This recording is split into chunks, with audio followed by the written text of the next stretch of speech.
जेडीएन web news team Safi Javed Usman Bijarani की अगवानी में सीनियर सियासतदान PTI सिंध के अगवान सदर आल पाकिस्तान बुर्दी बुलेदी वेलफेयर एसोसिएशन अगवान मीर इकबाल अहमद खान बेजारानी जो इंटरव्यू करण ईद मिलन गोठ मीर इकबाल अहमद खान बेजारानी पहुती।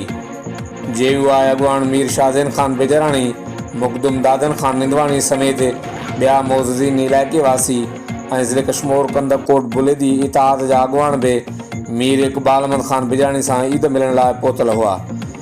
मीर इकबाल अहमद खान बेजारानी मीर शाहजैन खान बेजारानी मुल्क सिंध खसूसी तौर ज़िले कश्मीर कंदकोट की सियासी सूरत हाल कबीलाई तकरारन मुख़्तलिफ़ क़िस्मनि से जारी रहंदड़ बदअमनी के ख़्यालन की ॾे वठ कई।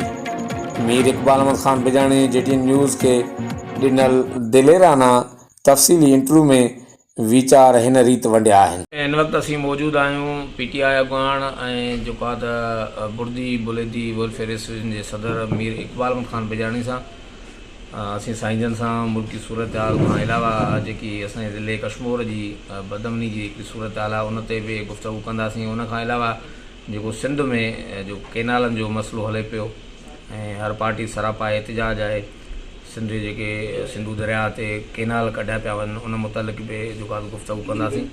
ऐं उन खां अलावा जेको मुल्क में PTI सां जेको सलूक कयो पियो वञे उन मुतलिक़ जेको साईंजन सां गुफ़्तगू कंदासीं। ॾिसो पिया त असांजे जेके मुल्क में हिकिड़ो अदम इस्तेकाम आहे उहो सियासी तरह सां बि आहे मुआशी तरह सां बि आहे।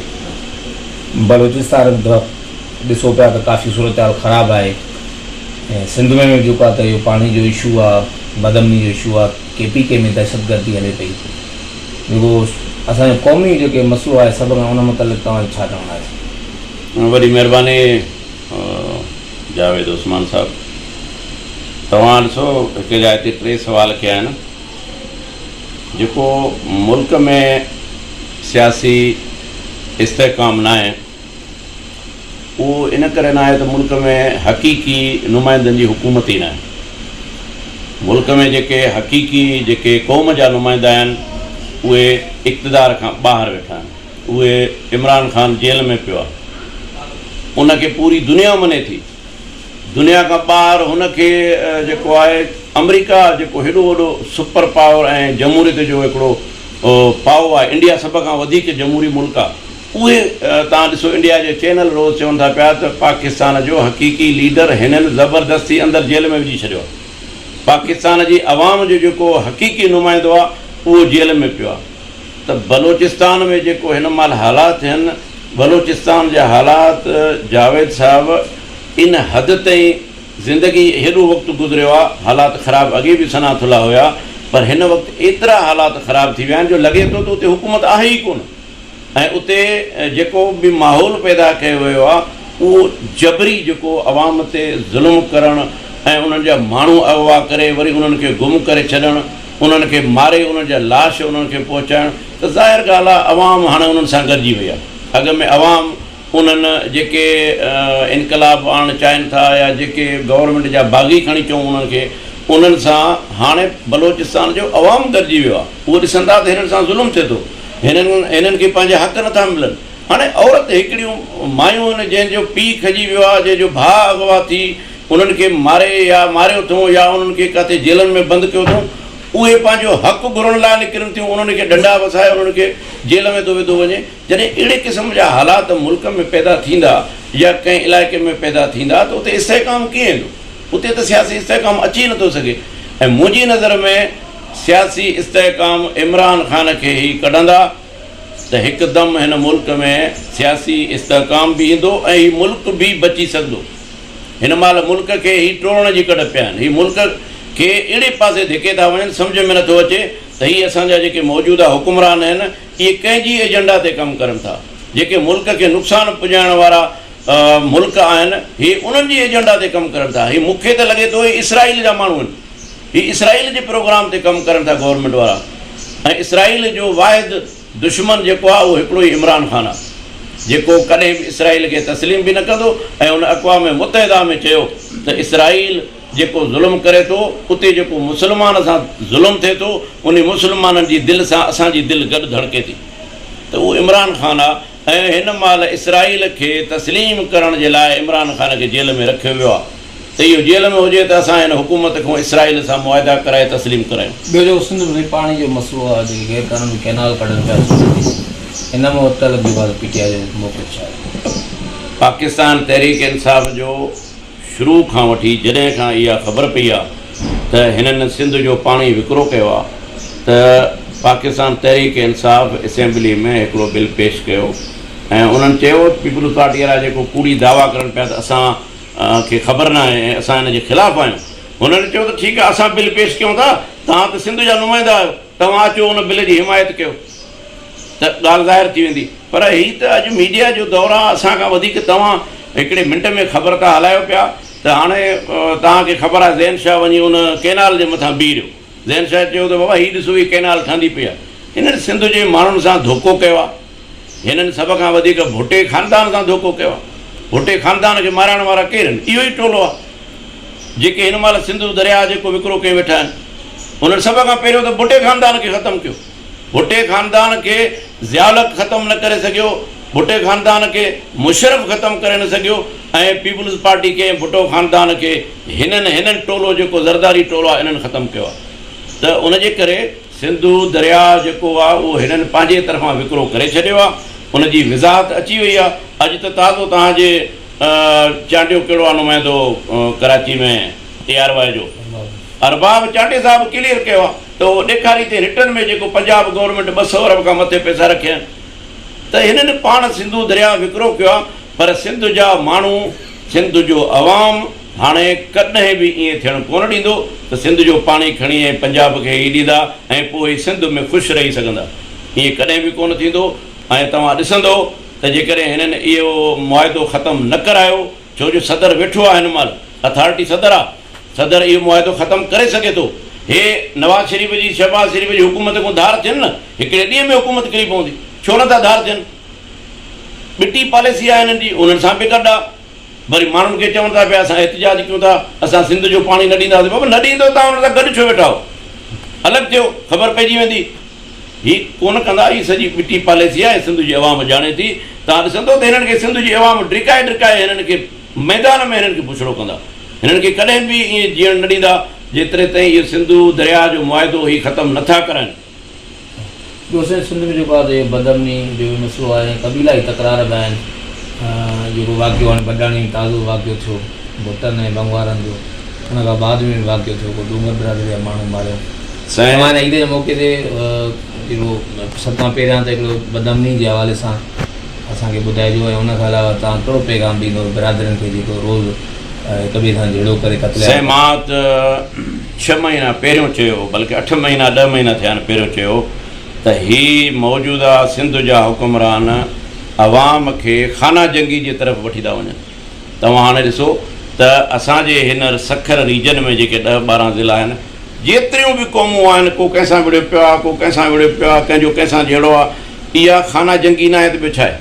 हिते मां पहिरियों बि चयो APC सखर में, उते बि मां चयो त बाबा जन इलाइक़नि में 10-20 हिकु ज़िले में सरदार रहनि था, उन्हनि सरदारी वारे इलाइक़नि में जहिड़ा छो आहिनि?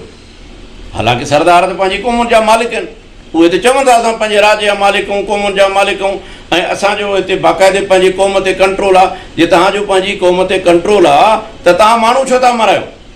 तव्हां पंहिंजा माण्हू पकिड़े उन्हनि खे पुलिस जे हवाले कयो त हीअ असांजा लोफर आहिनि। बाबा मां अमुन पसंदि आहे त ॿियो सरदार बि सुधरी वेंदो। मुंहिंजी नज़र में ही जेके बि हिन 5-6-8 ज़िलनि में सरदार रहनि था ऐं पुलिस, छो जो पुलिस खे रखाइण वारा बि इहे आहिनि, पाण सभु सरदार हिन इलाइक़नि जा, कोई MP आहे, कोई MNA आहे, माना हुकूमत में बि उहे वेठा आहिनि।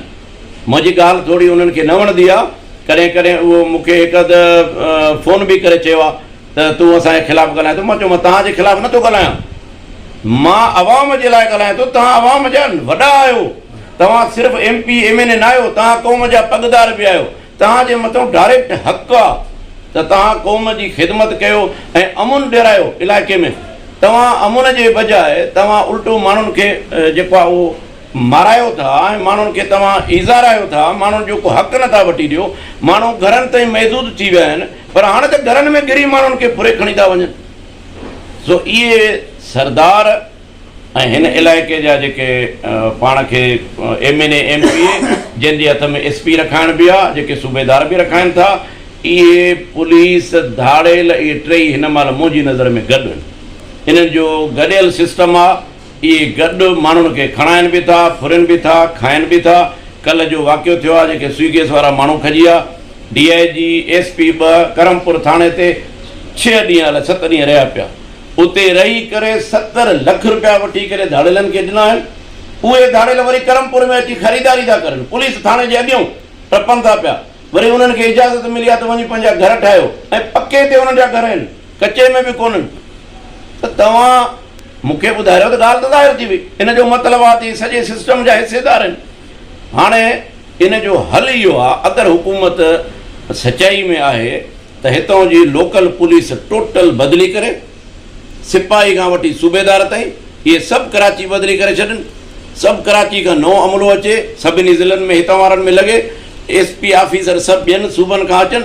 अगरि आवाम सां ई सचा आहिनि त जेकॾहिं पुलिस खां अमल कराइणो अथनि त ईअं करनि, जे न त पोइ फ़ौजी ऑपरेशन थिए।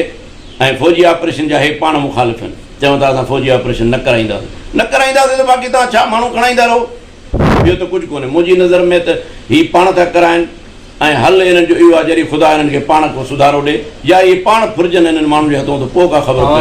बहसियत जेका त फलाही तंज़ीम जे सदर ऐं अॻुवाण ऐं उन खां अलावा PTI जे अॻुवाण जे बहसियत सां तव्हां छा मैसेज ॾींदो? जेके जहिड़ींदड़ धुरियूं आहिनि, हिक ॿिए जो क़त्लेआम करनि थियूं, ईद जे मौक़े ते उनखे कहिड़ो पैगाम ॾींदो त जहिड़ा पाण मुरादो ख़तमु कनि?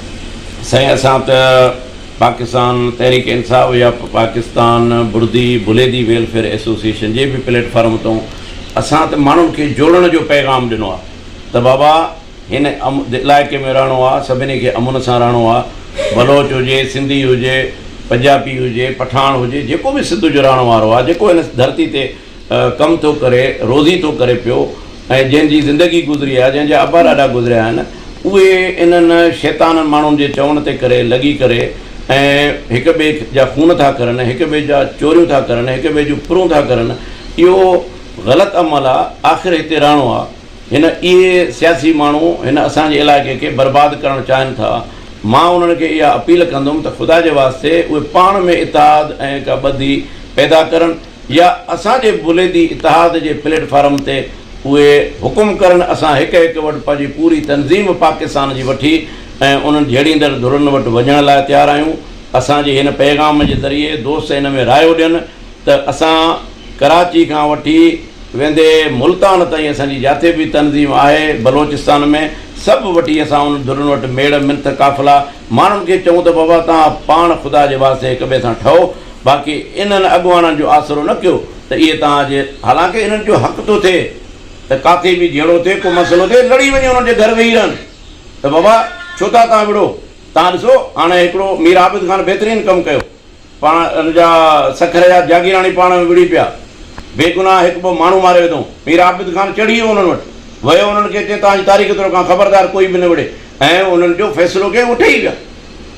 मतिलबु इहो आहे त अगरि सरदार इहे सभु सचाई में अचनि ऐं ईअं इन तरह जो अमल सभई करनि त सभिनी जा राज ठही वेंदा, कोई कंहिंसां कोन विढ़ंदो। मुंहिंजी अपील आहे सभिनी खे त कंहिंजे बि ॿोल बचन में न अचो, कोई कंहिंखां ॾाढो न आहे, हर को हिक ॿिए जेतिरी ताक़त रखे थो, हिक ॿिए खे मारे तबाह थींदो, ऐं हुकूमत इहे ई हुकुमरान पिया कंदा। असां वटि एतिरी सघ न हूंदी जो असां उथी को पंहिंजो कंहिं बीमार ॿार जो को इलाजु कराए सघूं। हे चाहिनि इहो था त सिंधी माण्हू जेके आहिनि इहे भले तबाह थिया पिया हुजनि त असां हुकूमत कयूं। हिननि खे उथण जी ॻाल्हाइण जी असांजे ख़िलाफ़ु ज़रूरत ई कोन हूंदी, उन में सघ ई न हूंदी त इहे छा कंदा, असां हुकूमत कंदा रहंदा।